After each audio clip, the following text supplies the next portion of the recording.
Hey guys, welcome to Project Metal Music's YouTube channel with your hosts, Ell and Lisa. So, welcome guys, and welcome to podcast number 20 for the Saturday Night Podcast. Can you believe we've been doing this for 5 months there, Lisa? No. It feels like Yeah, yesterday, but yeah, I kind of yeah, yeah. Time flies when you're having fun. It does. Time flies. yeah. Yeah. So, yeah, a little bit of a grift. Like we normally do at each pretty much start of each stream. If you're new here, hit the subscribe button. It does help the channel out. Hit the like, uh, comment, and share.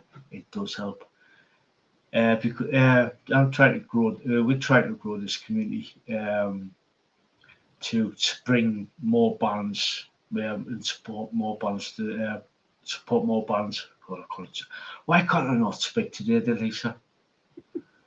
Why can't I not speak? Oh God, it's been one of those days. It's been one of those days. Yeah, but anyway, hit the like, smash the subscribe, share and comment. It does help the channel out in a big way. We're trying to grow the community, grow the channel up to uh, to help these bands out, get more bands on the show, like whether it be an interview or doing a review or stuff like that. So yeah, smash the like, spank it, and spank it hard. We do like a good spanking out here.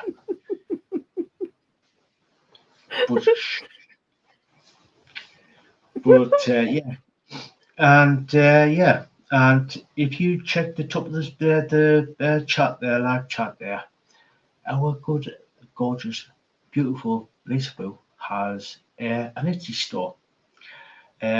So Lisa, could you tell us about the Etsy store that you have? Well, it's called Voodoo X Studio on Etsy. I have crystals, rocks, tumbles. I have towers, spheres, bracelets, um, necklaces, pendants, so many different things. Um, yeah, and if you don't see something you like, I can usually get it in for you. So or make it. Cool, Yeah. cool. And there's also a chat service there. So if you want to get in contact with Lisa about something that you want, please hit her up and say, "Oi, Lisa, have you got this, or this?" And she will turn around and say, "I can see if we can carry it in." So yeah, go check the Lisa's store out. And yeah, so let's dive into what We we're should going to say be hi to the discussing. replay crew too.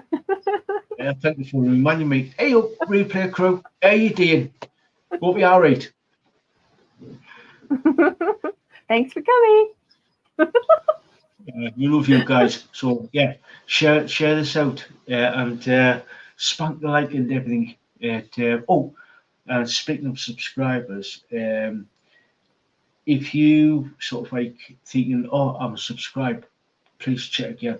Sometimes YouTube can be, as Gracie Report would say, being nefarious and unsubscribing people. So, yeah, yeah, please check if you are subscribed, because, like I said, YouTube one it can be a bit of a bugger and actually start unsubscribing people. So, which has happened before from this channel. So, yeah. Getting into what's the first part of the show, which is myself and Lisaboo have chosen six bands this week, three bands each, and all the bands that we're going to be discussing this week are down in the description. So if you sort of like want to check them out, please do, and come back and let us know what you think of them. So, right, the first band is let me just get my notes up. Is Translucent Mind, and their song "We Are the Wessex Goths." So, Lisa, gorgeous Lisa, uh, you want to kick off? Do you want to kick off with this? Sure. Yeah. Like you said, they're the same band that does For metal. bar metal. Yeah. Me and names like. Yeah, I it was kind of surprised that they did like goth music too. So yeah, yeah. Yeah, I really like the start with the synthesizer and the drums. The vocals came in deep and dark, and the lyrics are so dark and so goth. In the dark we navigate. Like, oh my goodness. oh, Yeah, I can just see them wrapped up in lace and leather. yeah, yeah, oh yeah. Especially, Yeah, yeah, I was, yeah. oh god, That yeah, brings me back to my goth days. oh yeah, Yeah. Yeah. oh I yeah, really like the pace of the song. The whole song is great, and they it really worked well. Video itself has the lyrics going across it, and it was so cool because it was like a black and white photo of Bournemouth, right? Is it Bournemouth? I think, Portsmouth, yeah. And there was a yeah, lightning striking through the picture, which was super cool. yeah, Um, yeah, it brings me back to my goth roots. Oh my oh goodness. god, yeah, Yeah, the yeah, lyrics are super catchy. The melody was very catchy. I really love this. I really love this song and this band. Well, same band that we yeah, love bar metal. So yeah. oh god, yeah. Yeah, I totally loved it. Yeah, myself. So like, it's pretty much the same there, Lisa. Great start with the drums and the keys. The both of them are absolutely great on that at the beginning. Um, the vocals are good, and overall, like I said, the pacing of it is just like it's sort of like a classic goth song, even though it's brand new. It's a brand new song just being released. It sort of like hints back to like sort of like the 80s, early 80s Hmm. goth. And it's absolutely brilliant, absolutely brilliant. Some of the lyrics, some of the, I've written down some of the lyrics. It says, "We embrace the night's embrace. From the dark we emerge. From the shadows we emerge." I was like, yeah.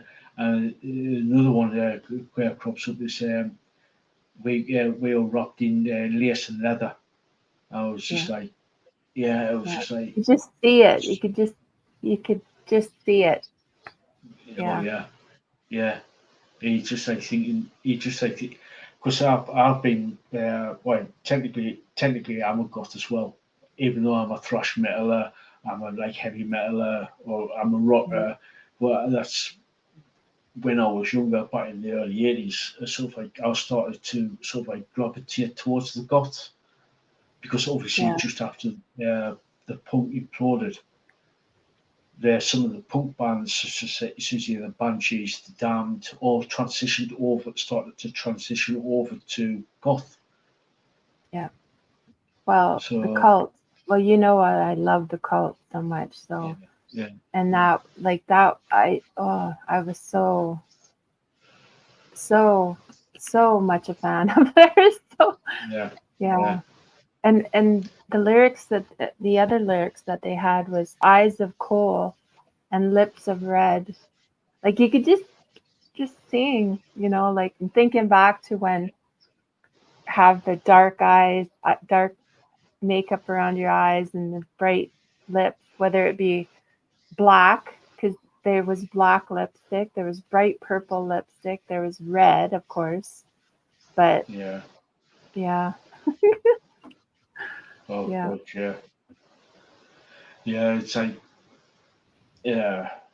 That's, let me just do a quick search of stereotypical, um,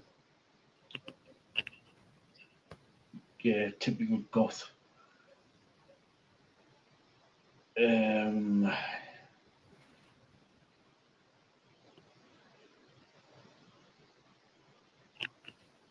uh, goth, all right. And we have live research, guys. Live research. Well, yeah, a lot of it was like went around like mystical things like vampires and dragons and like fantasy creatures and stuff. That's where a lot of the goth um, lyrics and songs originated from those kind of folklore um, Yeah, and dark kind of stories and stuff. So yeah, it's you get like well, most probably one of the most famous goth girls is Wednesday Adams from Adams family, or Morticia Adams from the Adams family, yeah, with the slimline sort of like dress and white sort of like pale complexion, yeah. usually with black Elvira Elvira, is yeah. yeah, yeah, yeah. It's like that's some of the makeup and costumes what the typical goths sort of like typical goths what typically wear. Then you got from that going from like sort of like the like actually the goth actual thing was started by as we know today started by I think from the mid 70s I think in Germany I believe Mhm. that's probably what I've read Yeah. and sort of like started to branch out from there so to speak and then like obviously with Elvira and people starting to like sort of like latching on to sort of like Morticia Adams and the Adams family feel the show. So because of sort of like that sort of like morbid type of thing, if you know what I mean. Then you sort of Elvira and then you got like Tim Burton with his sort of like movies, especially with like Batman and Edward Scissorhands and to a degree, um, um, to a degree,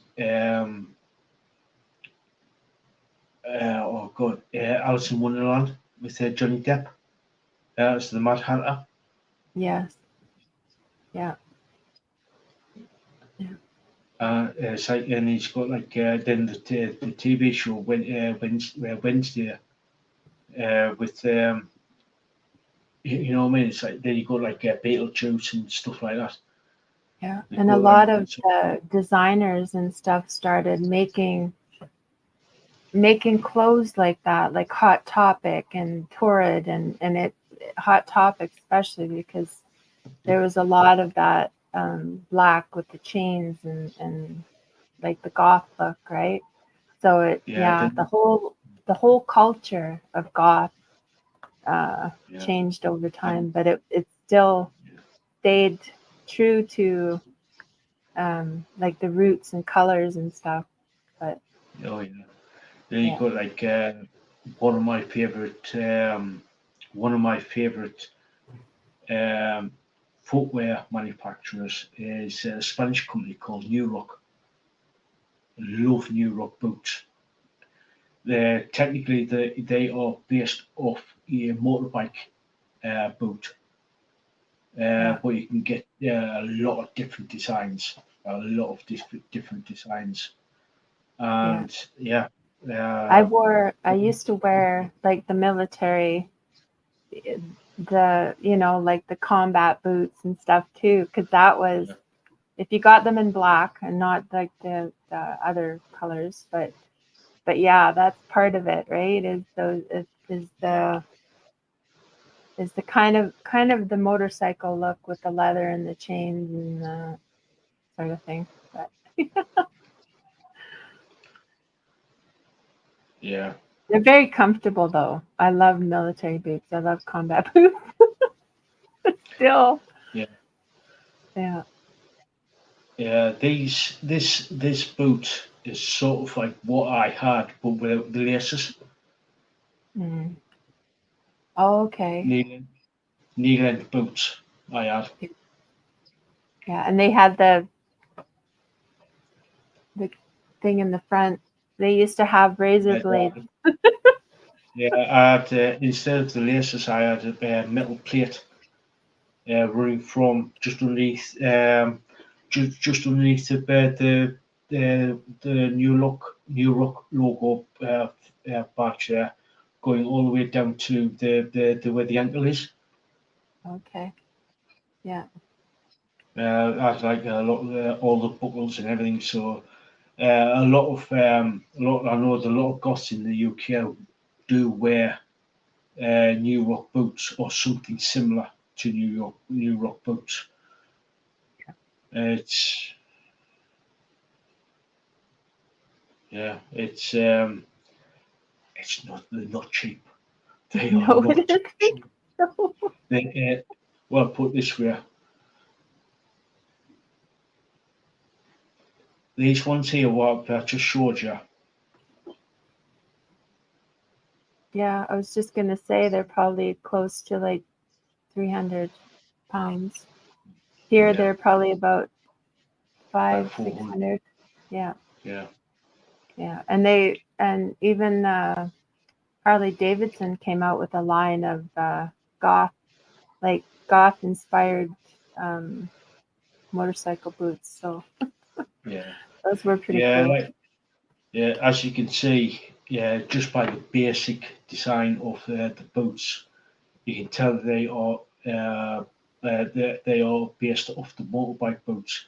And obviously, if you don't want because most of these boots are pure leather, they are vegan New York boots where they're just it's all fake leather.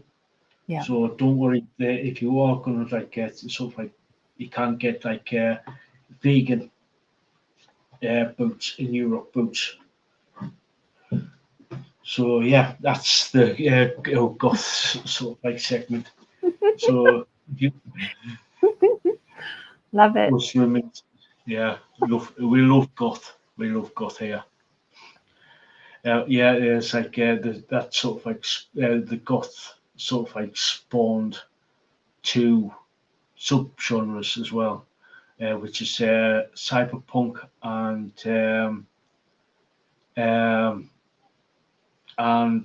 cybergoth, which is more of the sort of like more of the EDM, more of the EDM type of side of things. If you sort of like do like the EDM electronic dance music. Yeah, I like it too.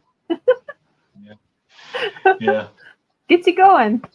Oh, yeah, it does. Yeah, it does. I've been to a good few sort of like I wouldn't say cyber goth night, like goth nights, proper goth nights.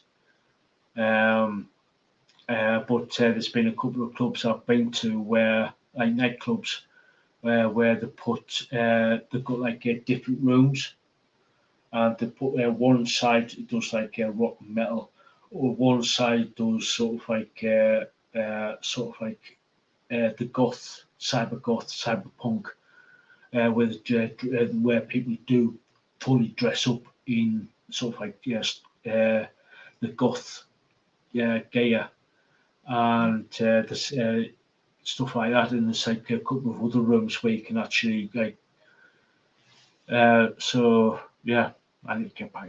I need to get find somewhere I can actually go to get like a proper goth night. A proper goth night. If anybody out there where I can get to in traveling distance, where I can from Sunderland, let us know. Let us know. I'll get you back. I've got to get you back. Yeah. So the next band that where are we? VoodooMirage, and their song Realign. So, if you sort of like wondering, oh, VoodooMirage, where have I heard that name? Well, I just interviewed yesterday Joe Boo from VoodooMirage. So check that interview out. It's very interesting. Really cool guy. Really cool guy. So, Lisaboo, Lisa. Do you want to start this one off? Sure. It started right off the bat. It was so cool with the guitars and the drums, and then the vocals came in shortly after. Oh, the vocals are so good. The lyrics basically are about trying to realign yourself and the relationship failing or going through troubles.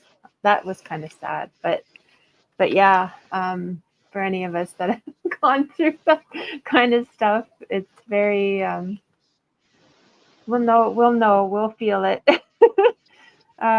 Yeah, cool guitar solos on this.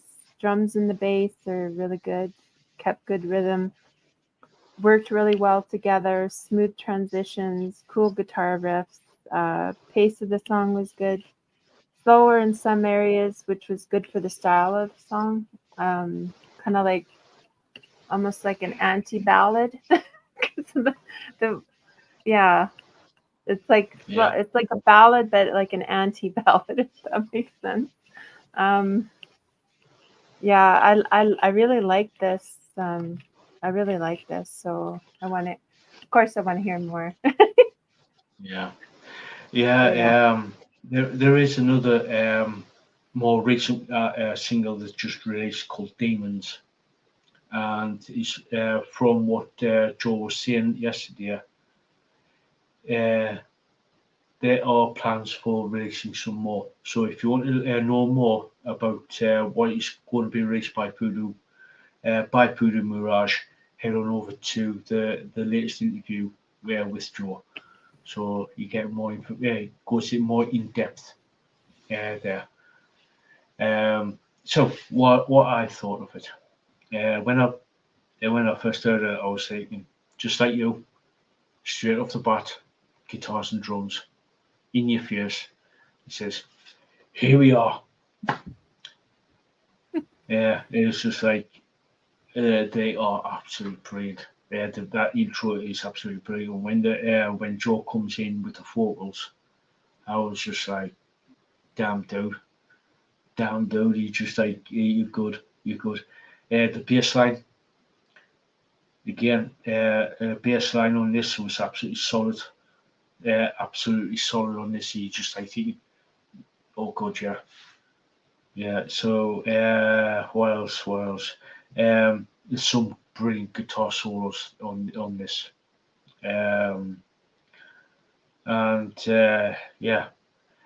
So basically, the song is sort of like somebody starting to realize that they are in a toxic relationship, and they need to sort of like think, hang on, I need to realign myself and get myself out of this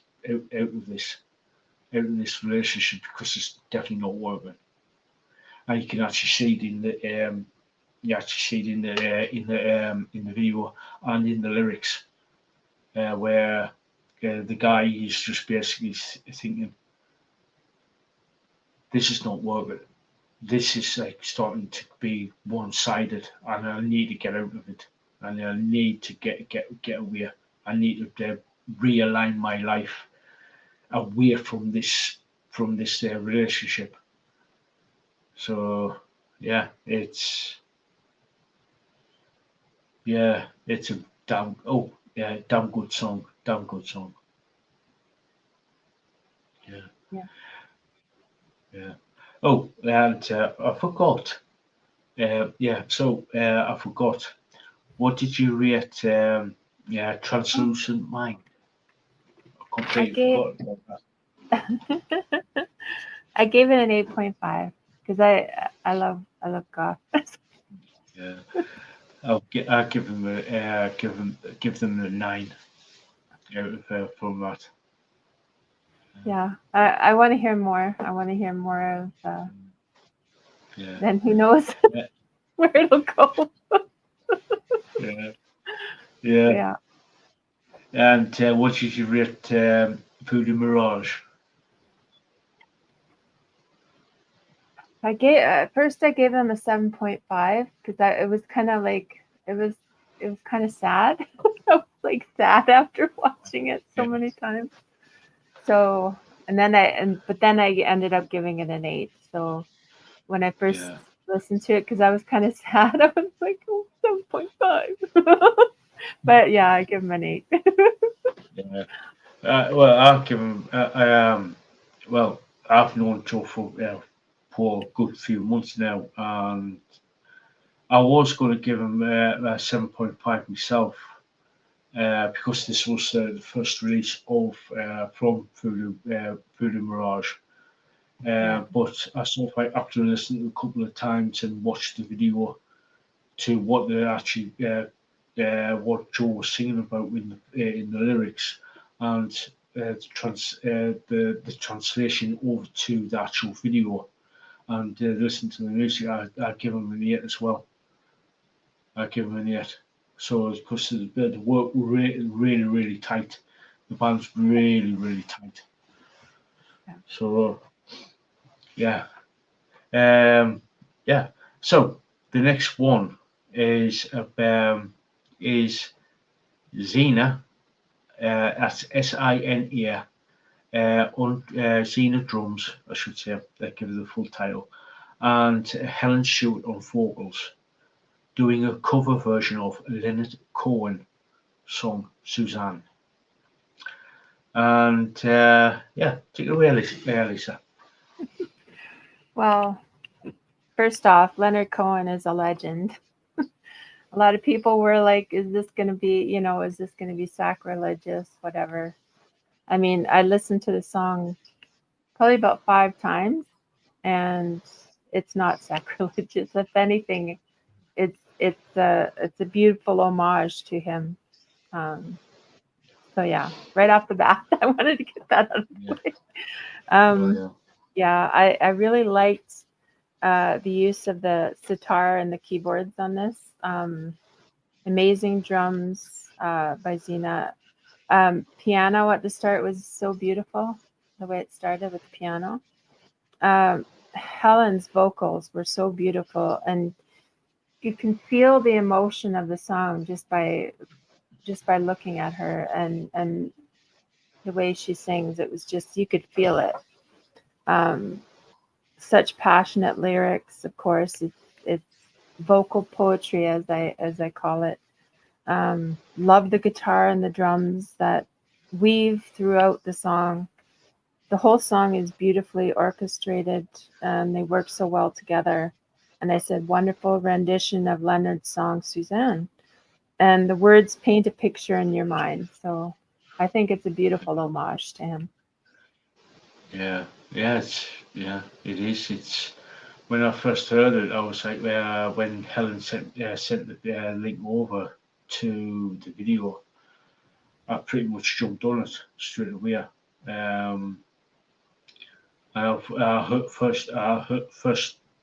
the first about 2 minutes of it, and I was like, I just fell in love with it straight away because of the use of not only.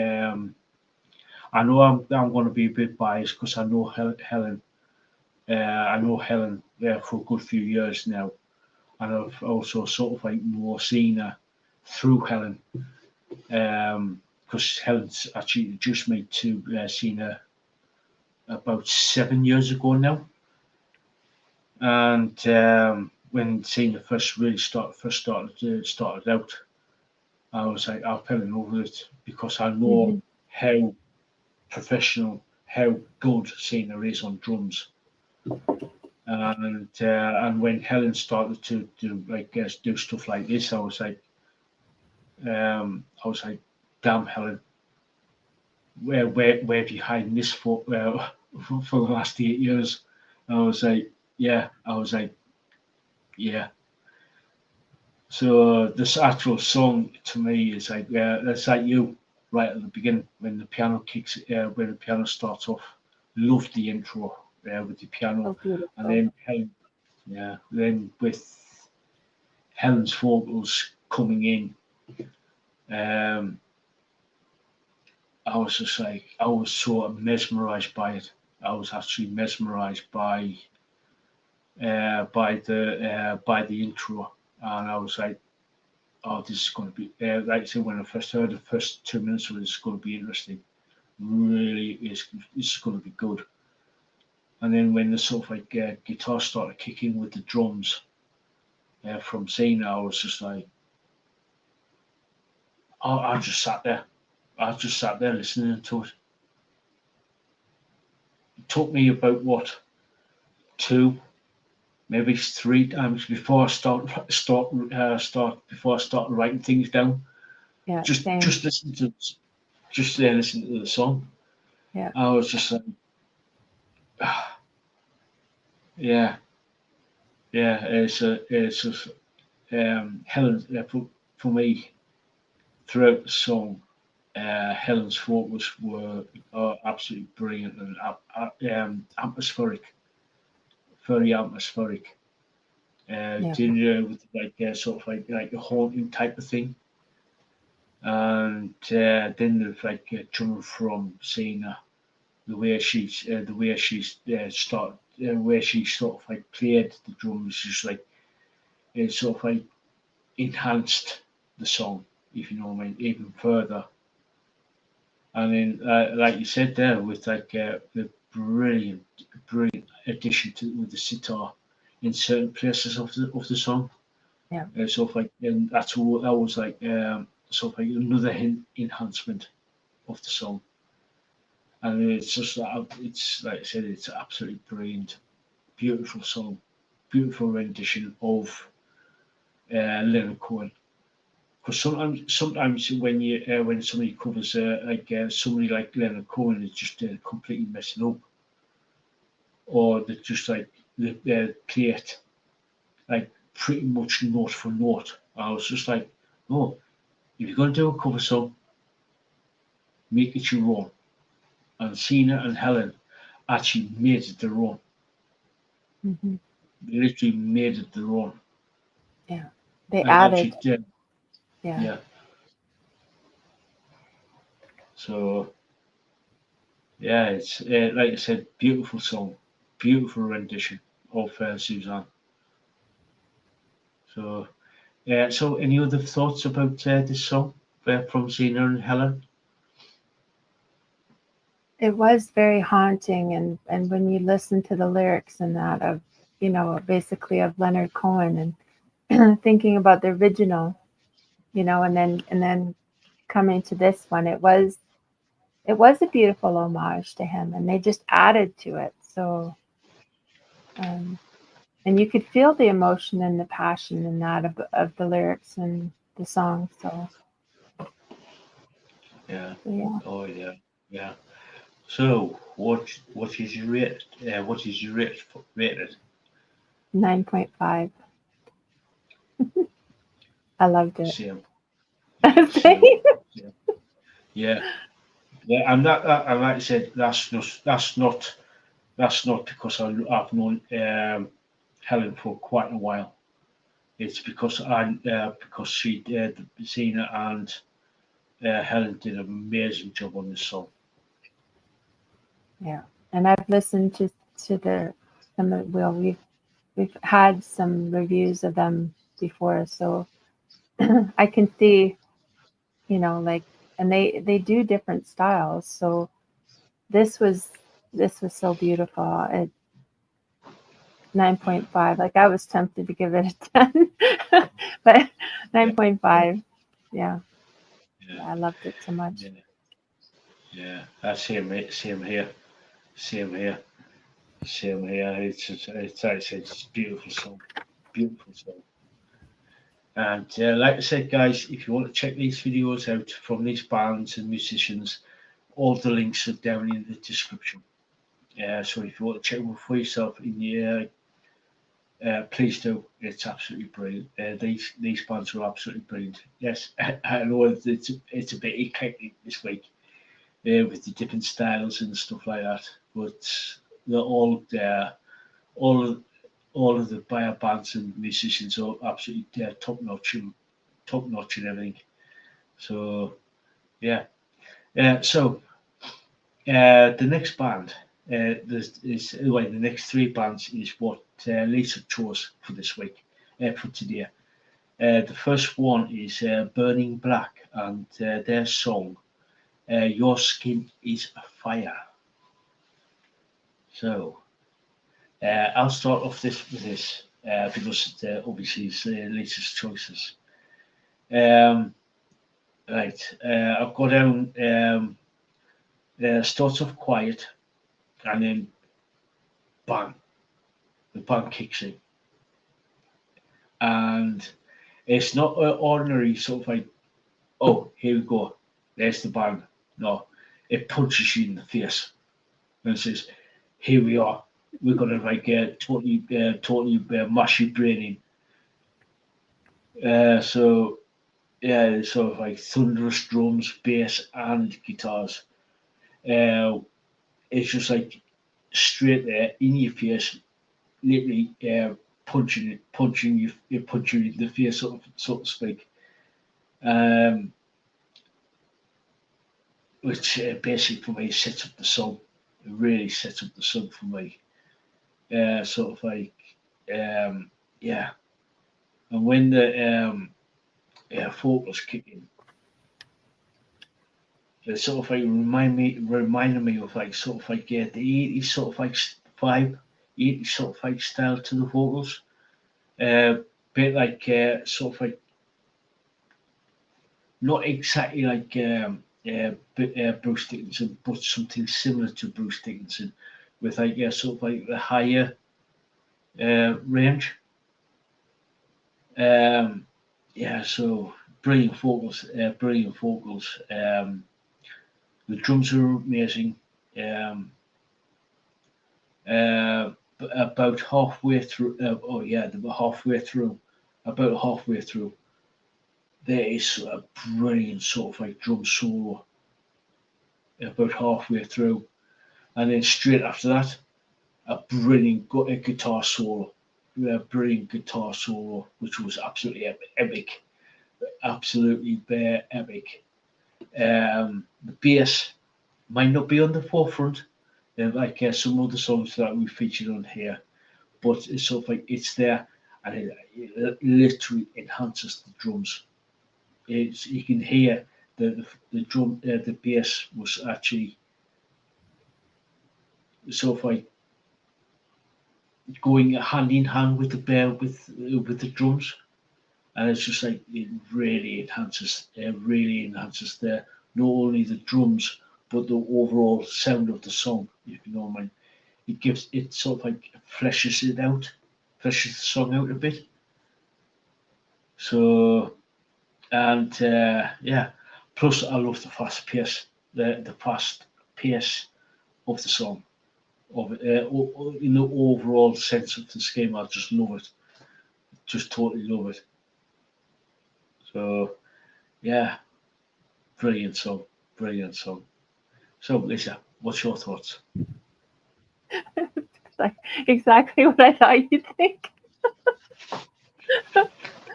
Oh my goodness. Yeah, that fast start was because there was like it's hard to describe what it was, but it was like a ticking sound. Like there was like doot, doot, like it's hard to describe it. It was like a ticking sound before all of a sudden just in your face. And yeah, old school metal sound. I loved it. Vocals come in growling, raspy. Love that. Good voice range, I said. Yeah, the drums are really good. Guitars are great. Love the guitar riffs. The tempo is good. Um, guitar solo, like you said, right after that drum solo, that was really cool. And then about 3/4 of the way through, there was another one, another guitar solo, which was like, wow. Yeah, really cool. I like the old school style, and the pace going to like a crescendo at the end of the song, and then also blah. I gotta do it. It's like blah. Yeah, I like that addition. yeah, Yeah, heavy metal blah. So yeah, cool song. yeah, yeah. So yeah, for me, the rating I would say a good solid 8. A good solid 8. I would like to hear more from them, but for me, at this precise minute in time, I would say a good solid 8. A good solid 8. So, Exactly. what's your Same. same? Solid 8. Yeah, Uh, yeah. I love the way it started. It was just like you said, here I am. yeah, yeah. Yeah. Oh, good, yeah. Yeah, that beginning was just like I was like thinking, oh, okay, it's like starts off quiet and it's just wait. I was like, what's happening? What's happening? Yeah, I'm liking this. I'm liking this, but that was a bit abrupt. That's a bit of an abrupt start. I was like, Wakey wakey. yeah, yeah. It's just like after that initial quiet of the start of the song, I was just like, Yeah. I was just like, ah, yeah. I was just like, yeah. I really I know liked it. if you guys listen to the song, do not turn up your headphones thinking that you can't hear the song because you'll blow your ears out. Yeah. If you're Oh God, wearing yeah, headphones, please do not adjust your hearing level because volume because it's just gonna be like whoo, there yeah, it is. yeah. Oh God, yeah. That was a good song. Really good song. So the next one. Uh, yeah, I do hope I pronounce this right, this next band. Triddana. I hope I pronounced that right. Triddana. I think it's Oh, Triddana, but Triddana, yeah. sorry if we did do your name right. Yeah. Oh, yeah, it's like sometimes we go there, especially if you haven't used the word before, it's because that's why we do it. Sometimes we have difficulty pronouncing stuff. So yeah, sorry about that, guys. If I pronounced it wrong. But the song is what Lisa picked is a song called "Wasted Paradise." Now, I'll start this off. Um, they are a Celtic folk metal band from Buenos Aires in Argentina. So, yeah. I was like, oh, okay. Now, when I played the song, I was just like, I was instantly mesmerized with the with the folk music at the beginning, and then the bass kicking in.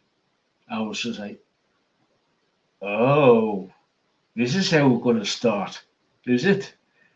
I was like, okay, bring it on, bring it. And then when the bagpipes kicked in, I was sold. I was sold. I was properly sold on this. And I was just like, oh my god, I love this. Oh, I was like, I love this. And then the sort of like as the guitars like sort of like kicked in as well. I was just like, I listened to it quite a few times. Listened to it quite a few times with this. Um, yeah, sort of like everything about the song is absolutely brilliant, and about what really made this song really cool for me, really good for me, is the bagpipes. The use of the bagpipes from like throughout the song, I was just like, damn good use of bagpipes.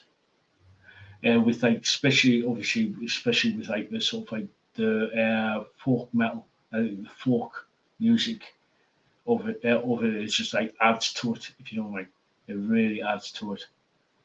Um, the vocals fit in perfectly well with the music. As I said, bagpipes, bagpipes on the song is, yeah, absolutely perfect, absolutely perfect. So yeah, so Lisa, what's your thoughts? Well, I love, like we were talking about before we started, I love Celtic music. So I had to put this one in. And they had a guest singer on this one, Sheepers, Ralph Sheepers from Primal Fear. So I thought that was kind of cool too that they had a guest vocalist. So Yeah, yeah, the start of it with the drums and the is it called a bazook? Bazook? It's yeah. Um the bagpipes coming in with the guitars. I love that. I love the pace of it, the fast pace. Yeah, I love the drums, guitars, and the bagpipes together. Vocals coming in with the melody, and they're amazing. The vocals are amazing. And yeah, I love the use of the Irish bouzouki. Um, yeah, and as well as the bagpipes. And there was an Irish tin whistle in there. I don't know if you heard that too. yeah, There was the Irish yeah, tin whistle, which was cool. Loved the transitions. The orchestration was great, and the use of the two vocalists was awesome on this because the harmonies that they used. Yeah, I really love the harmony. The lyrics are of fighting no matter the cost in a wasted paradise, rising up against them, which is, I love lyrics. Oh yeah, I really enjoyed this song, and yeah, they really worked well together. oh yeah, yeah. When I finished listening to the song after about the fifth time, I went on to another one of their songs, and the second song I listened to was even it's on the same par, if not slightly better, than Where Wasted Paradise. So yeah, watch this space. Literally watch this space. So yeah, I'm working on something that I'm hoping to that might come off. It might I might you might see something on this channel. So watch this space. So, Lisa, what was your rating? I gave them an 8.5, but I'm tempted to bump it up to 9. I loved it so much. Yeah, But solid yeah, 8.5. yeah. Yeah, For I really me, love it. 9.5. Oh wow. Cool. Cool. 9.5. Like it's yeah. When I like I said, when I listened to the actual song, I was just like I was blown away by it. I was literally blown away by it. And then when I heard the second song, another song by them, I was just like, Yeah. if this is going to be the standard, what they produce, I'm going to like this band in a big way. I am literally going to like this band in a big way. Yeah, I love this So band, so I'm glad you like them. yeah, yeah, yeah. So yeah, really good band. And the last song that we are, I'm just making, looking at my notes here. So the next band is called Crimson Ash, and their song "Disappear." So yeah, start this one off. The start of the song um, starts off with like so I think it's like a fire crackling with the sort of like I don't know if it's a acoustic or an electric acoustic guitar. Sort of like comes in, um, and then sort of like the band kicks in with like sort of like loud and heavy, and then sort of like then the sort of like this is sort of like goes throughout the song, where it transitions into a quieter segment, and then it comes and it goes loud and heavy again, and then it goes sort of like goes down and comes back up again. That's a really cool transitions. Really cool transitions there. Um, the guitar's heavy, which I like, and sort of like in places, it's sort of like a bit sort of like a bit like the doom metal, sort of like Black Sabbath like esque type of on the guitars. Um, Drums, are absolutely immense on this. Really like the drums on this. The bass, good. Helps the song be driven along. The vocals are good, and they have sort of like clean, sort of like especially in the quieter parts of more clean in a way. And then when it's like sort of like in the heavier, louder side of things, to me, it's sort of like goes through the vocals go through sort of like the effects pedal. Um, so yeah, I really like the two different styles of vocals there. Um, yeah, and with the outro, exactly it's the mirror image of the intro. Got the acoustic, and then with the fire crackling at the end. So yeah, really like that one. Really like that one. Lisa? Cool. Cool. Yeah, acoustic came in to start it, which I really like with like the fire sound. And this is another warning for people that want to listen to the sound.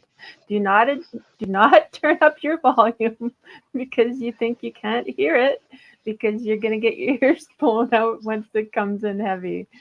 Just a warning for those who listen to this. Um, yeah, because it comes in hard. The guitars and the drums are so heavy to start, and then there are softer and heavier parts, and the transitions were really good. And it did have like a detuned sound to um, some of it. It was interesting. I kind of like that Yeah, difference, right? Um, it was almost like a grunge feel to to the guitars and vocals for some of it. Yeah, unique sound to this, which it's another reason why I picked it, because I thought it was kind of interesting how they did that. 3/4 of the way through, cool guitar riffs and solos. Yeah, the lyrics are interesting. I can't breathe and the walls are closing in. Let me go, let me be free. And yeah, it ends with the low acoustic guitar as it started. So yeah, I kind of like that. It's almost like a book where it has the beginning and the end, like kind of like bookmarks, right? Like yeah. Oh, but so, yeah. Yeah, really cool. Like it says, it was a really good song. Really good song. So what's your rating? I give him a solid 8. Yeah, the same with me, solid 8. But I'm sort of like leaning towards a little bit higher, to an Yeah. 8.5. Yeah. I would like to hear more from them. I would like to hear Yeah. more from them. It's a good So band. yeah, They're really good. Yeah. yeah. So yeah, that's it for this part of the show with like the live reviews. And I like what keeps saying, the all the links to the videos are actually down below in the description. And if you want to check them out, please do. Yes, and this is like sort of like very eclectic this week. With the like the different genres that we chose today for today. So yeah, please do check them out. Come back and say, "Oh, Ell, yeah, Lisaboo, yeah, these songs are brilliant," or Ell, Lisa, didn't like them. Don't worry. Sometimes not everybody likes certain genres, so don't worry about offending us. Everybody's got different tastes. So Yep. yeah. So yeah, like I said, all the links are down below in the description. Yeah, can you take over for a bit and do a bit of a grift about your store and everything? Sure. And yeah, Sure. I'll be back in a minute. Sure. Hi guys. Replay crew, we love you. Thanks for coming. Guys, hit that like, share, subscribe, all that good stuff. It really helps the channel. Yeah, guys, I have an Etsy store called Buddha X Studio. Rocks, crystals, towers, bracelets, necklaces, pendants, so many different things. So if you want to go check that out, yeah, guys. If you want us to check out a band, leave a comment leave a comment for us down. Don't put any links or anything. Just put the band and the song, or just the band that we can check them out. And if you are a band and want us to come and check your band out and possibly do an interview, leave your band name and get a hold of Al on Instagram. Yeah, so if you are a band, we could do reviews and stuff for you. And I do have a few gigs that I wanted to just tell you guys about. June 26th, North Lane Invent, Animate, Thornhill, and Wind Talker is going to be at the Union Hall in Edmonton. June 29th to June 30th, coming up here pretty soon, is the Pigeon Lake Music Festival with Strumbellas, Loverboy, Default, Serena Ryder, Tom Coughlin, and many others. They're going to be there at Pigeon Lake, so go check them out. Gowan is going to be at the River Cree Resort and Casino on July 6th in Edmonton. Yeah, if you guys haven't seen Gowan in live, go check him out. He's awesome live. Paul Bearer is going to be at the Starlight Room in Edmonton on July 16th. Nazareth is going to be at the River Cree Resort and Casino in Edmonton August 15th.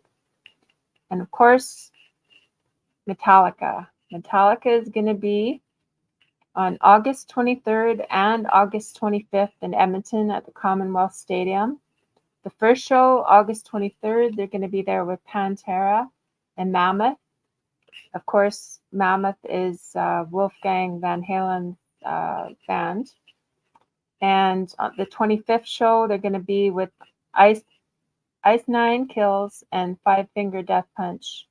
Metallica's always going to be a good show. It's a little bit pricey, but if you guys love Metallica, yeah, they're going to be playing there. So yeah, of course, if you're in Italy, there's going to be Rock in Roma in Rome, Italy, until July 4th. They're already started. It was June 17th to July 4th. So if you want to go there, Copenhagen is that's this weekend. Today's the last day for Copenhagen in Copenhagen, Denmark. So if you guys haven't checked them out, you can check them out. Are you back? I'm back. Okay. Okay. That feels better. Yeah. That feels better. Yeah. Some just caught the last little bit of the gigs there. Some cool gigs there. So yeah. Right. Going on to the sort of like the next section of the show. Lisaboo's journey through the wonderful world of Feist. Now, you are reading at the minute the King's Buccaneer. Whereabouts are you up to? I finished. Oh, yeah. 2 days ago. I finished on the 20th. So yeah. Yeah, cool. And I started this one already. Oh, cool. So, before we get on to the Crundle book that you started reading, what do you think of the King's Buccaneer? Oh my goodness. Yeah, it was awesome. It was amazing. Man, those books were 20 years after the Rift War, right? Yeah. If I remember correctly. Yeah. What a journey. What a journey.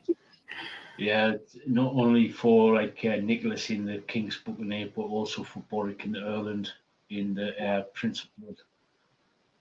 So, yeah. So overall, between the two books, which is basically your favourite?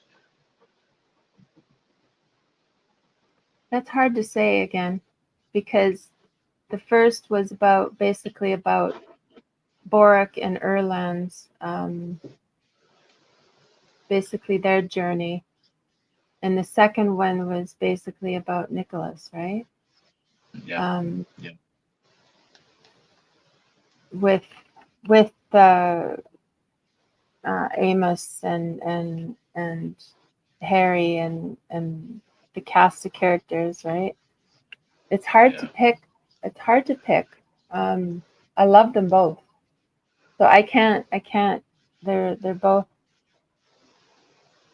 Yeah, they're. I can't pick. I can't pick which one's better, because like the first one was about Boric and Erland, which is Prince of Rutha's boys, and then the second one was the youngest of the boys, Nicholas. So yeah, I would gauge them about the same. Yeah. 10. 10. 10 out of 10. Yeah. Oh, God, two, the Prince of Blood and the King's Buccaneer, two completely different journeys. For like obviously Boric and Erland is basically more land-based, um, land-based sort of like journey for them. And then in the King's Buccaneer, and if you know anything about sort of like the word buccaneer is basically another word for sort of like sailor, sort of like pirate type of thing. Mm-hmm. Yeah. Where he sort of like Nicholas was he wanted to go off to sea to sail on the high seas and everything, and he sort of like goes on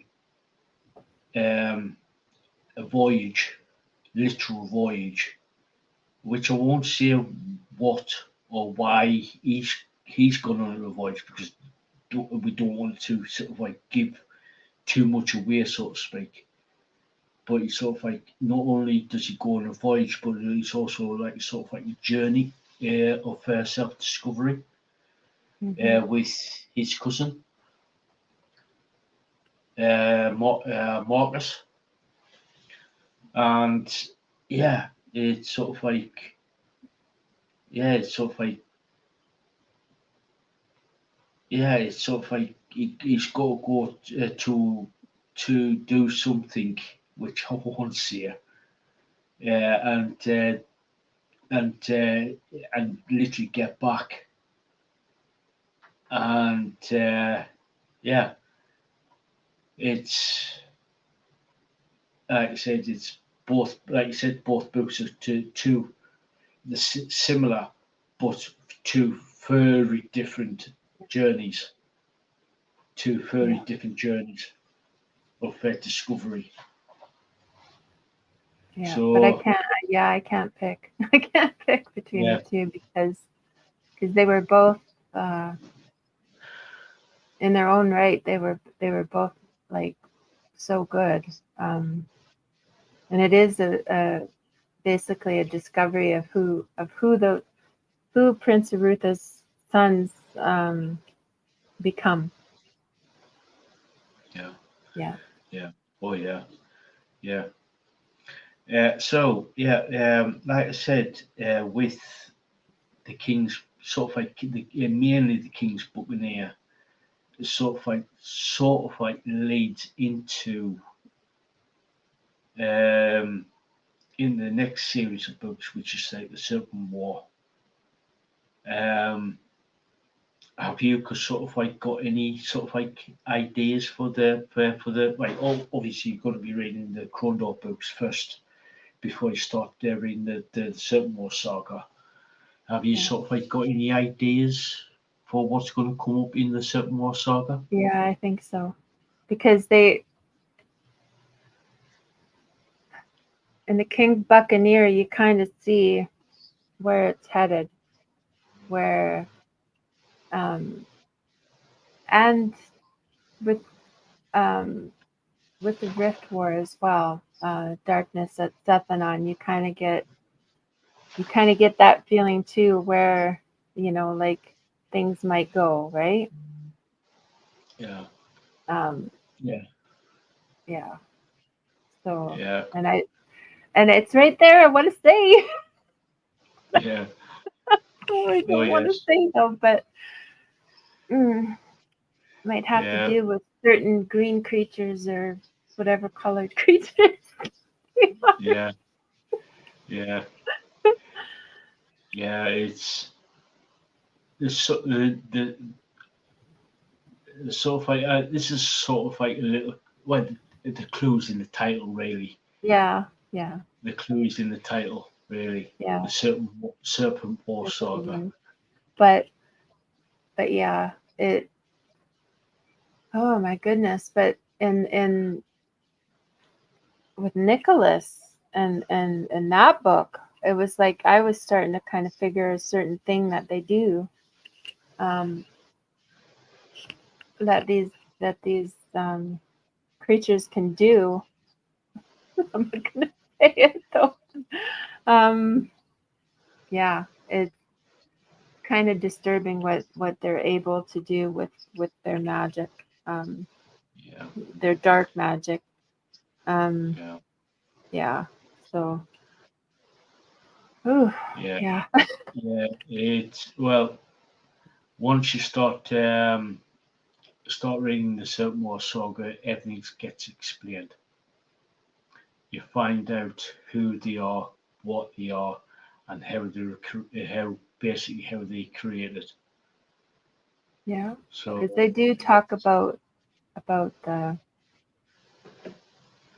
their priests. I can say that much. That yeah, part of it. But yeah, yeah, I'm really looking forward to finding out more about how they were created, why they were created. Well, I kind of know why they were created, but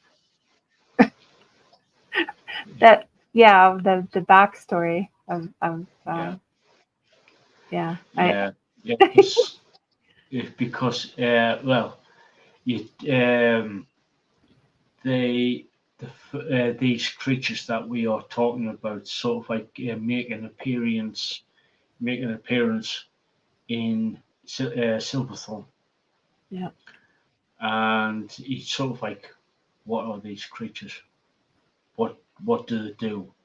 Why are they doing what they're doing? Why are they aligning themselves with this particular group? And she's thinking, I want to know. I want to sort of like know more.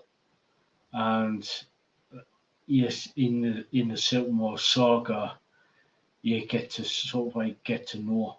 You sort of like get to know what it's all about, if you know what I mean. I'm trying not to give too much away. No, I can just see it. You're like, I can just tell.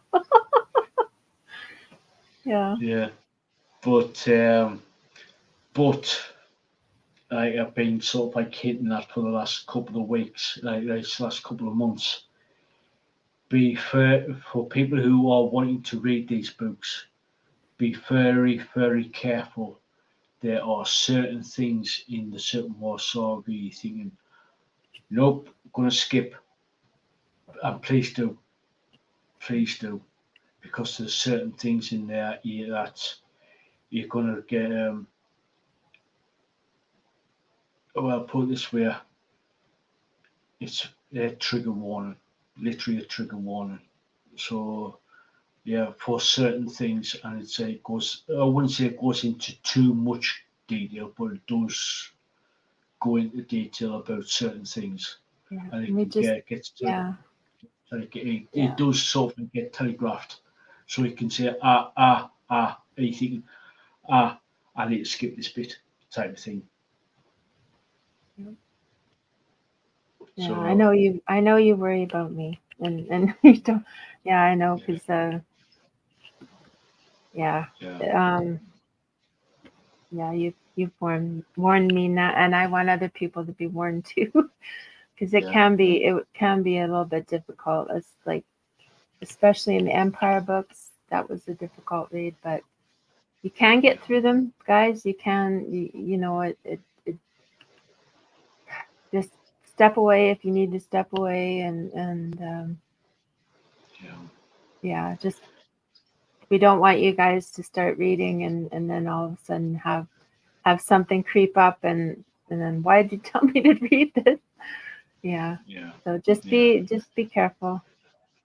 yeah, Yeah. yeah. It's like I said, this each way sort of like with Lisa there, with especially with the Crondor books, and now she's getting close to reading the certain more books. Sort of like preparing, sort of like there's a few things in these books that need to be sort of like be aware of. Not going to say too much for obvious reasons, but the um, but I sort of like say right, okay, you're coming up to a certain part, you need to sort of like be aware of, and then we say, and that's sort of like say, right, okay. So it's just, I know there's certain things, there are certain things within these books that can be very triggering. Yeah. And if somebody's wondering, it has to do with SA and DV and those sort of things. So just be warned, just be mindful if you may want to skip the books if you're you know if it's too much, but you can skip ahead and miss some parts, and it doesn't affect like the overall read. It just basically, the author doesn't put them in to be like outrageous or anything. It's not garish or in your face kind of stuff, but just warning people that it is there. Yeah. Oh god, yeah. It's it in in the Empire books, in the Empire trilogy. There is a lot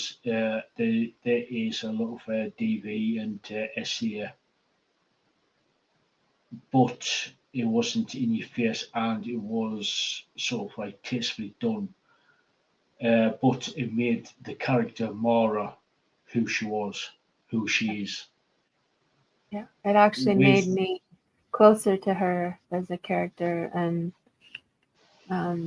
because you do start to like care for that characters and stuff, and it, for me anyways, it made me feel closer to that character.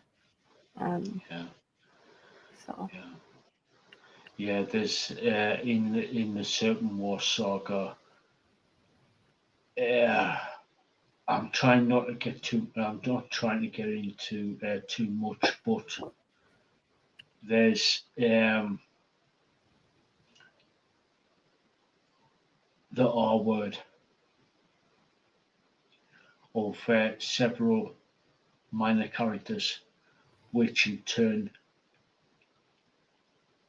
uh, shall we say, some of the main characters do certain things that they're sort of like see red, shall we say.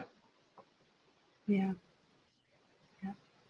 Well, with SA, the R word comes in quite often. So Yeah. just be So just yeah. I don't want people to start reading and then be because I don't want people to cause, I don't want to cause anybody else any more pain than they've already been through. So so just be aware. yeah, yeah. Yeah. Yeah, like I said, it's sort of like when you do, if you do read them, I'm not saying we're not forcing you to read them, but if you do read them, it's sort of like it does. Feist and Johnny works with the Empire books. It's Johnny works with Remini Feist. They do it tastefully, and they do telegraph what's coming up before the scene before the storyline kicks in. Yeah. They do sort of like, hang on, I can actually skip this little bit, skip this part of the book and move up. You can skip it, and but you get sort of like get the idea of what happened. Excuse me. You can get the idea of what happened without reading the detail that they did put in. Yeah. You can sort of thing. So Yeah. yeah, yeah. So yeah, but overall, like I said, overall you can like I said, overall you can actually say, right, okay, I can skip this bit, and then and I can move on, but I can still get the idea of what's basically why I'm what is going on. If you know what I mean. Yeah. Yeah. Yeah. I So can't believe this is my 11th book. uh, I think it is. that's 3, 6, 8, 9th. 9th. I'll have to go read them. I'll have to go count them again. Because remember, I got for the magician. You got the Magician, Silverthorn, Darkness of Sethanon, the Empire trilogy, the King, the Prince of Blood, and the King's Buccaneer. That's 8. And you want the Betrayal, which is number 9. Yeah, I was just sitting there and I was like looking at them because I have them upstairs, and I have them like, and I'm like, oh wow, having them like all stacked. Yeah. Technically, with the Cronlord books, they're set around about 10 years after And the Rift. when I first started reading Ell, I was like, kind of took me aback for a second after, because I knew these ones were set differently, but it took a while for my brain to kind of grasp, okay, where are we now in time? Yeah. Seeing as there's a character in here that on the other 2 books that I just finished reading, he's in this one, and yeah, I'm not gonna say who, but yeah. You know who I'm talking about. Yeah, there's a couple of characters in the Cronlord books that you'd be thinking, right. You're thinking, yeah. There's Well, the other one came in too, where because I'll tell you where I am. I've just started chapter 4, so I am a bit. I am a bit into this one. Chapter 4. Yeah, there's a few characters that Price brings back in the Cronlord books, and you're thinking, right, okay. You're thinking, I'm trying not to give too much away here. I know. There's so many minor characters, but they're important characters, if you know what I mean. So it's just like thinking, there's 1, 2, 3, 4. Yeah, there's about what?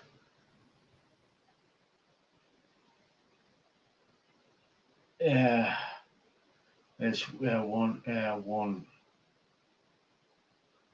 2, 3. Right, there's 3 main characters that really come back from the Darkness of Sethanon in the Cronlord books, with a couple of minor characters making it sort of like becoming main characters, shall we say. And because they call this one book 1 of the Rift War Legacy. Yeah. So that kind of threw me off when I read that. I was like, basically from the Cronlord books, the overall arcing story is called the Rift War Legacy. Yeah. If you know what I mean. Yeah. They start off with, because you started reading Feist, you read one of the Cronlord books, right? Yeah, which is the Tears of the God. Okay. And that one's coming. That one's still coming. That's the 3rd book. That was the 3rd book. I couldn't remember which one you told me. So, like, which one did you pick? Bear with us.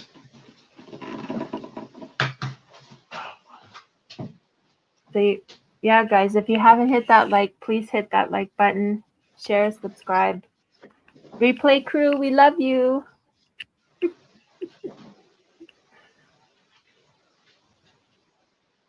Hold on a minute, guys. Just waiting for Al. He's getting a book, I think.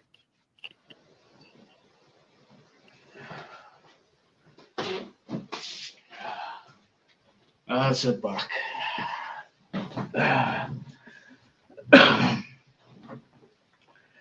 Right. When I first started reading Feist, I saw the first in a sort of like discount bookstore, and I saw this, and I was like, well, I looked at the cover, and I was like thinking,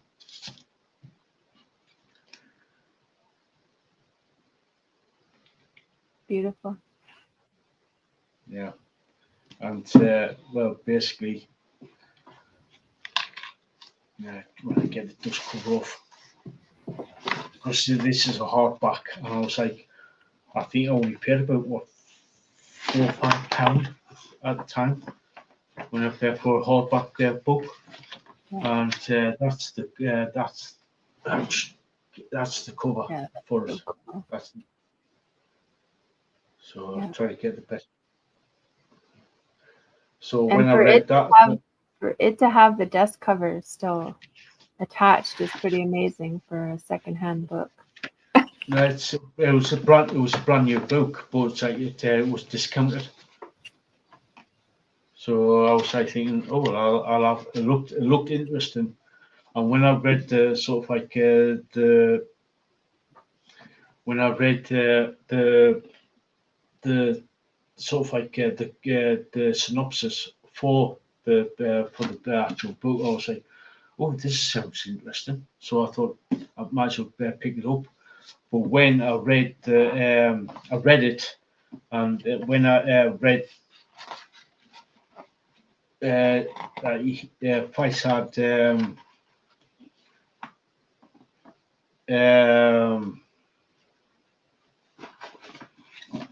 those books there. You can see them. Yeah. I was like, oh, he's got other books out. That's when I started. I picked up The Magician, and then I sort of like after the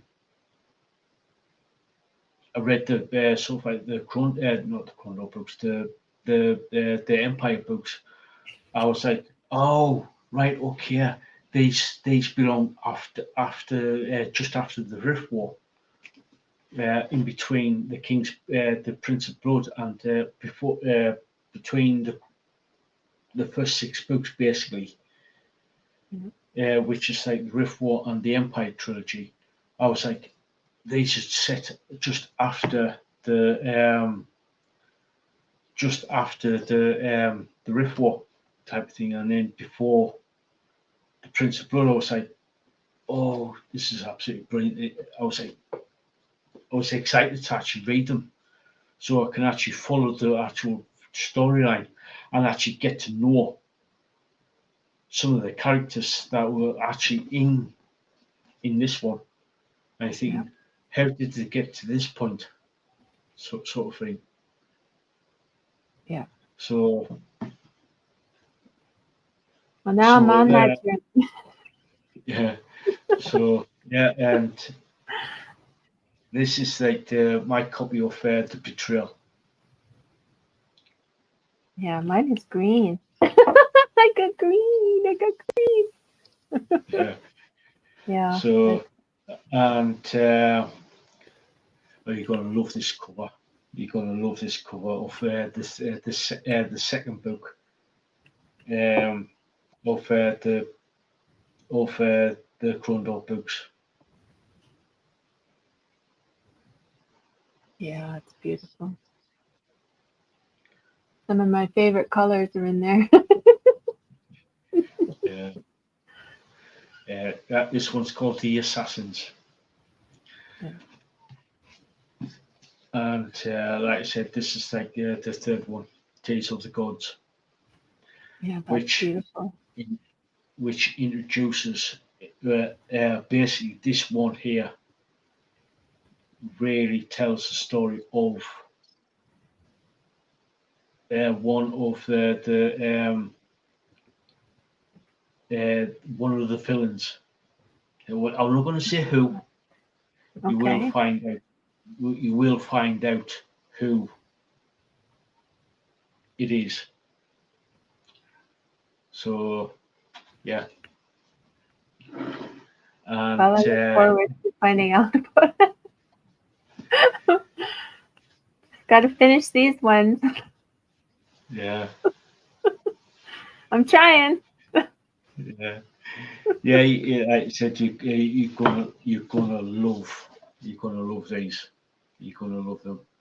Yeah, they might technically they might not be technically these were a computer game prior to being written into like a full blown series, like trilogy. So Now I yeah, want the video game. yeah. Do you have the video game?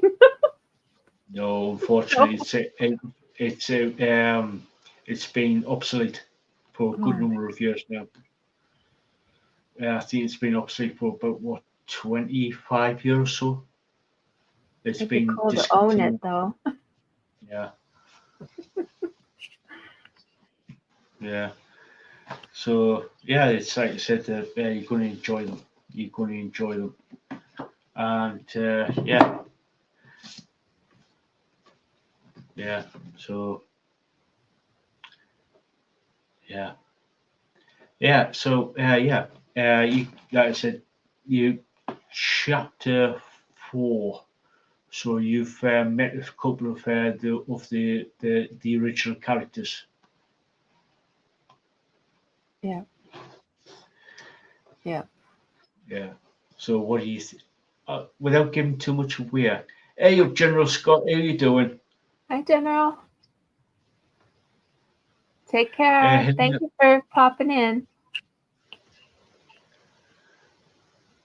yeah, thank you for very much, General. Glad you liking the content. So yeah, have a good night. Have a good night. So yeah, yeah. So yeah, glad you liking it. Yeah, latest they do latest. Yeah. Yeah. What do you think of going from? I'm not saying who. Obviously, you know who I'm on about, Lisa. Mhm. What do you think of the progression from sort of like the original Rift War trilogy, which is like from Magician to Mhm. the first betrayal to this one. It was kind of a. It was kind of hard for me, like I said, to wrap my head around. Like, okay, where, how far or how far back or stuff? Because I knew it, like, in my brain, I'm trying to think because I knew from the Rift War to the other one, it was 20 years. So I had to figure out, okay, this one was 10 years after. Um, Yeah. so yeah, it was just a matter of trying to figure out, okay, this is how far um, they had come from the Rift War. Um, and yeah, I don't want to give away too much either, as far as yeah, because it was kind of a shock to all of a sudden see a character um, in this one. Yeah. So you Yeah. know who I'm talking about Oh yeah. and Yeah. why it was a shock to see. But yeah, Yeah. It's yeah. When I first read the book, I was well, I won't say the first. When I read the books, I was just like oh, what's going to happen here? What's going to happen here? Type of thing. And when I read the Prince of the Blood, I was just like thinking, ah, right, okay, I was starting to like this character. Yeah. Yeah. Yeah. So it was kind of, yeah, don't want to give anything away, but yeah, it was kind of like, Yeah, but it's because nice. It's nice to kind of pick up some of the pieces that were missing when I went from, like from the Rift War to the other, well, after the Empire books, but from going from that to um, the other books, it was like there was a lot missing, right? 20 years later, so I can kind of see how those characters are changing, right? Because it was like 20 years difference in the other books. yeah, So yeah. yeah, it's sort of like some of the characters from Darkness of Sethanon. You could see like sort of like going from going from the Silverthorn to Darkness of Sethanon.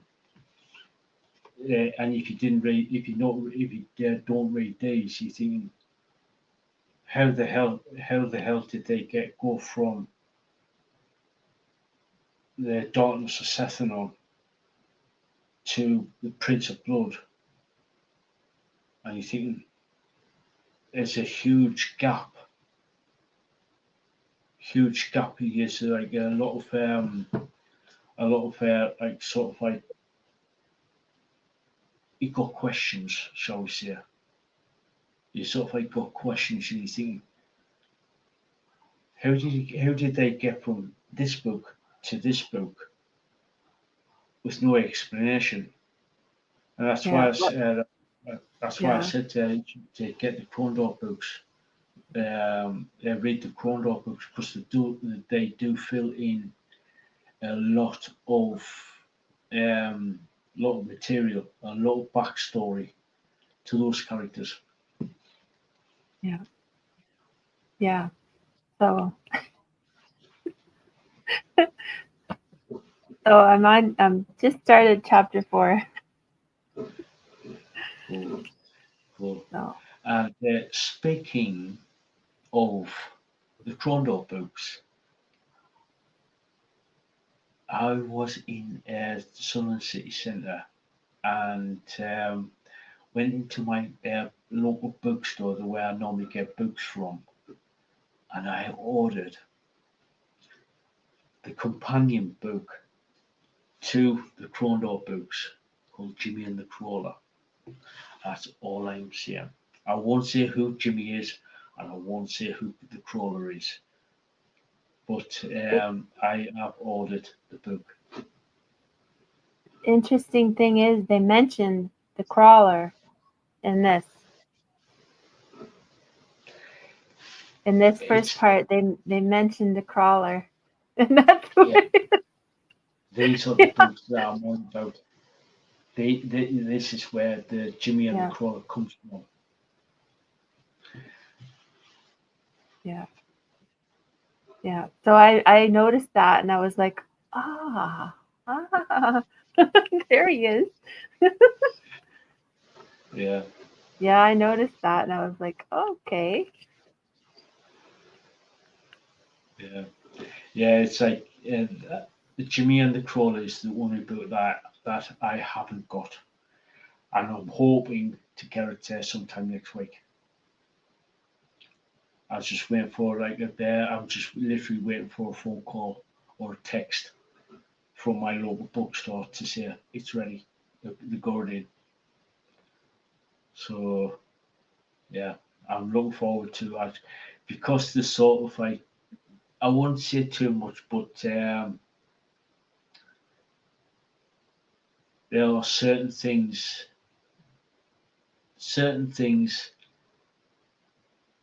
in these where they don't know. So it's a bit of a mystery. But the Jimmy and the Crawler will sort of like, I'm hoping they experience a few things. They experience a few things. Yeah. Yeah, because yeah, I'll be getting that one too whenever it comes time to get it. Hopefully I'll be able to get it. Yeah. Because I know before when I was looking, it was like out of print or something, or not out of print, but there wasn't any there. Yeah. Stock. Yeah. Yeah. Because when I go a few years back,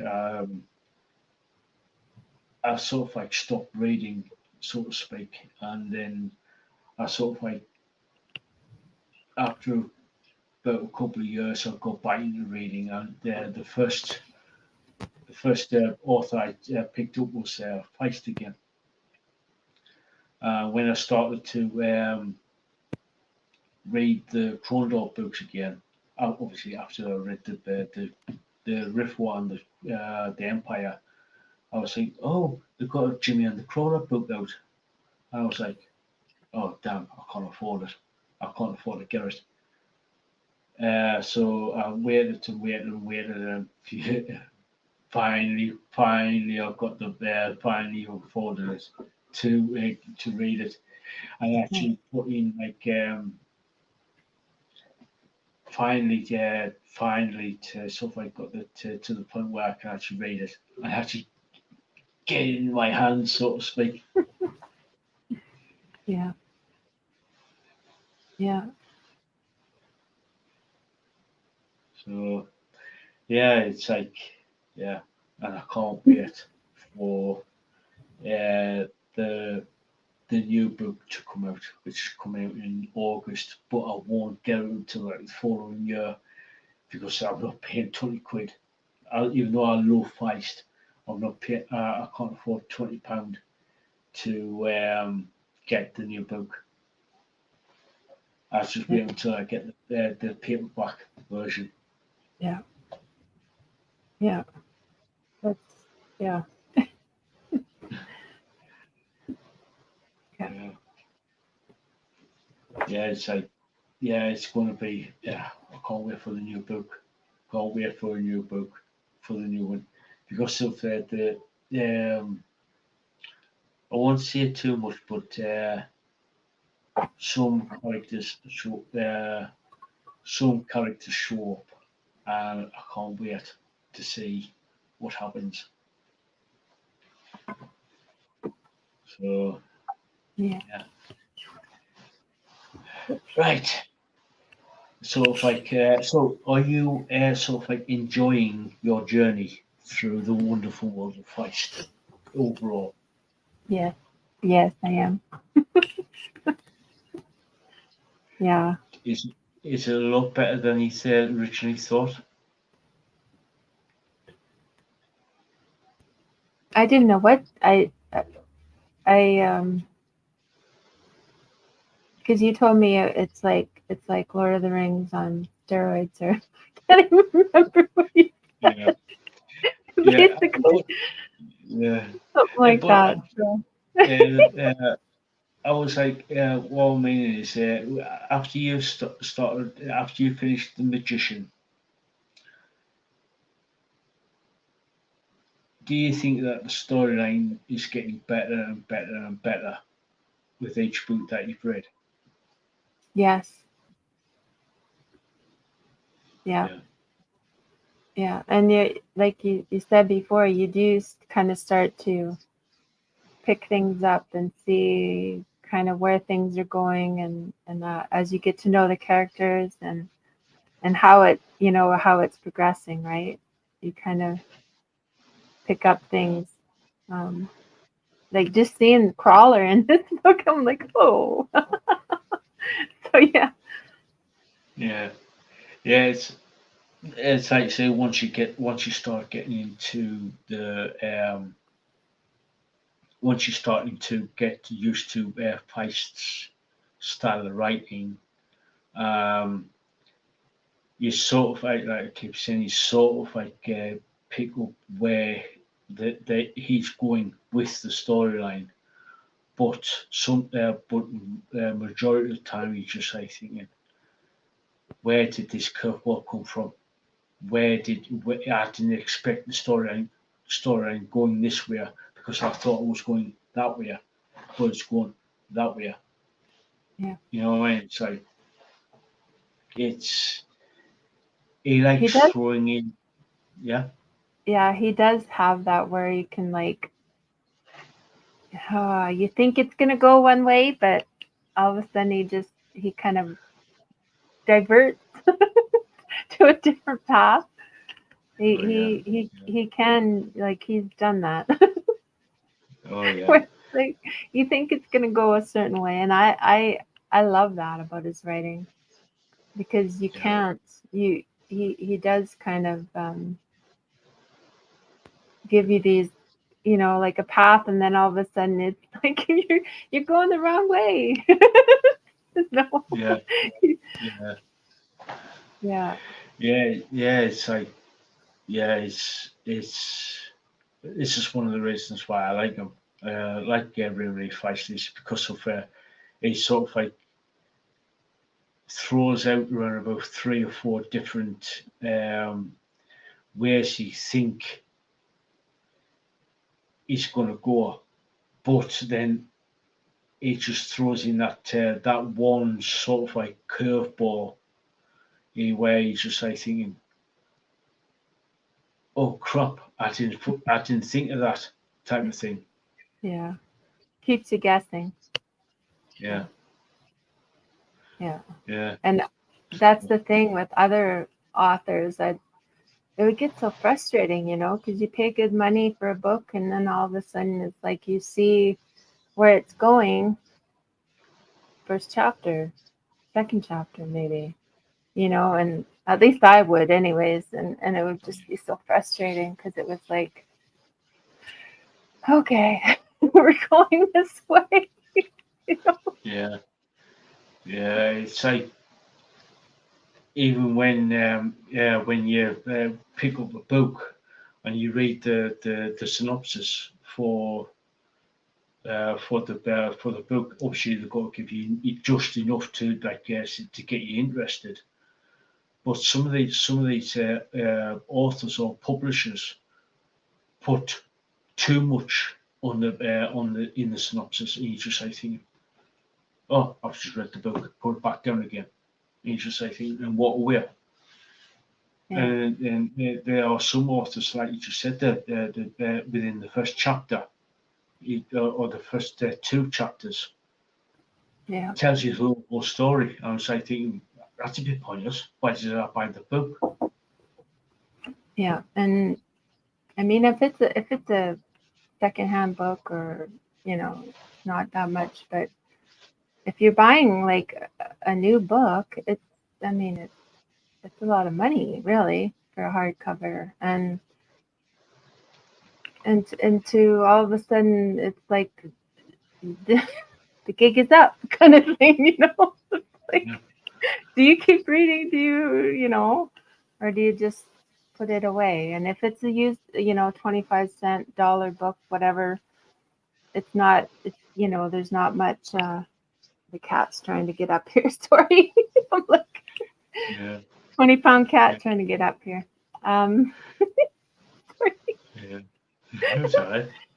um, yeah, like if it's not that much money, then it's not bad. But if you're paying, like you said, you know, good money, then you kind of feel let down. you know? Yeah. Yeah, you do. It's just like after the first chapter or 2 or maybe 3 on the outside, you just like thinking, why did I just pay 15, 20, $25 for a book where it tells you the whole story within the first two or three chapters? Yeah. And I've read a whole book before, and just because I'm stubborn, I knew what it was going to be. Yeah. But I paid good money, so I read the whole book. And then it's like, that's your time too, right? That's your time you spent to read this book, and you knew what it was going to be 2 chapters in. Yeah.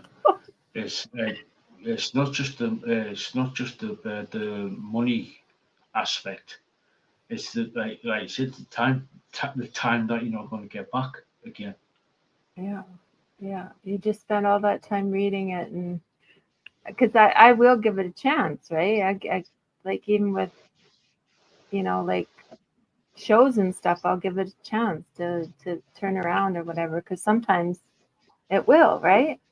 And Yeah. you just keep reading, or you just keep watching, and if it doesn't turn around, and it's like, I might as well read the rest of it or watch the rest of it, because I've already wasted so much time. But yeah. Yeah. I've read a couple of authors, and it's just like thinking.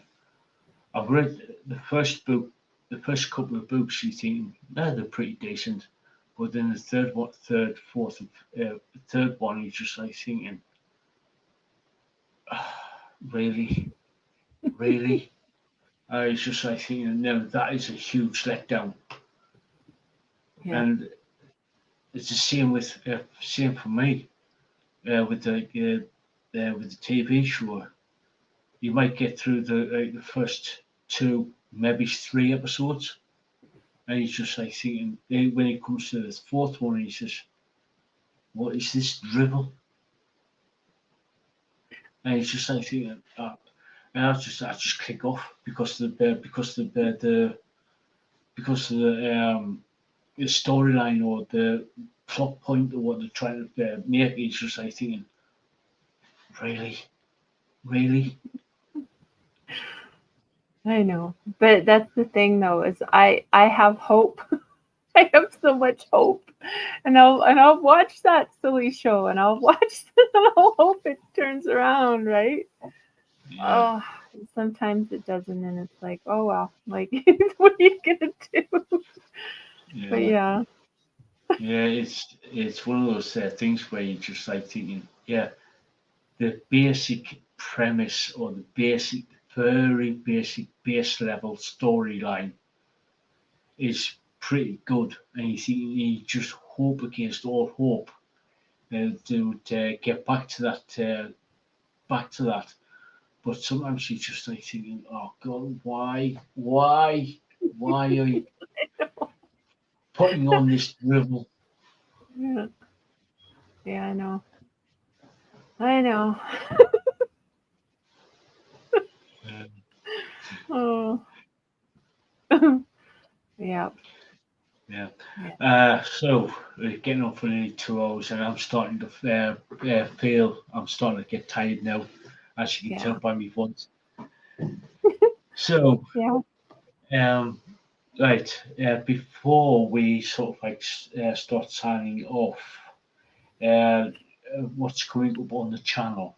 In the next couple, I've got a lot of interviews coming up, and a lot more coming in.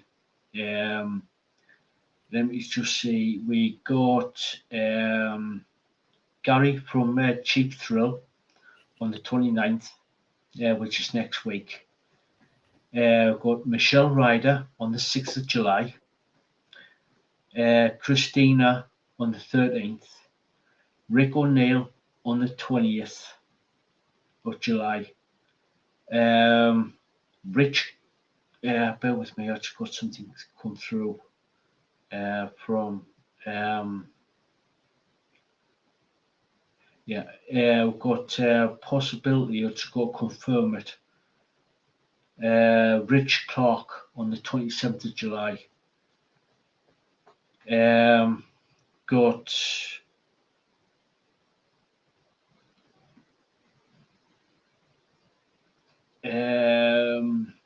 Jason Morgan on the 3rd of August. That's just come through. Bear with me. Um, Then on right, okay. I've got to sort something out. Something out. I've got two things mixed up. Got Bob Mitchell, our good friend Bob Mitchell, on the 10th, on the 23rd. I'm just waiting to get confirmation on which day. Got Carlos Arroyo coming on in August. I've got Roy Costa coming back on again in September, and got Mark from Divine Martyr on the 12th of October.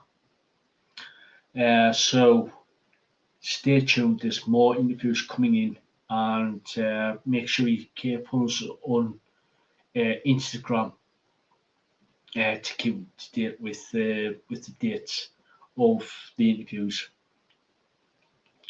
So yeah, that's what's coming up on the channel. So Lisa, any final words before we start wrapping things up? Oh, well, basically, thank you, replay crew, for coming. Love you guys. Thanks for coming and watching. For everybody, tell the people that you love them. Give them lots of love and hugs, all that good stuff. And don't, if you're gonna go and have a drink, please don't drink and drive. Don't be Justin Timberlake. Don't do it. Just don't drink and drive. Get a cab, get an Uber, get whatever you have to do. Whatever you got to do, just don't be that person and drink and drive. Yeah, oh God, yeah. Just don't. It's not worth it. It's literally not worth it at all. Because we've seen too much crap. We've seen the aftermath of people drinking and driving. It's not only are you going to be sort of like ruining your life, you're going to be totally devastating other people's lives as well, and it's not worth it. Especially if you sort of like unalive people, shall we say? And no excuses. Just don't do it. Yeah. Don't do it, or send Lisaboo after you and kick your butt. I would do. Yeah. So anyway, guys, we're gonna call it there and start wrapping things up. So until next time, guys, and I hope replay crew. So yeah. So until next time, guys. Catch you all later.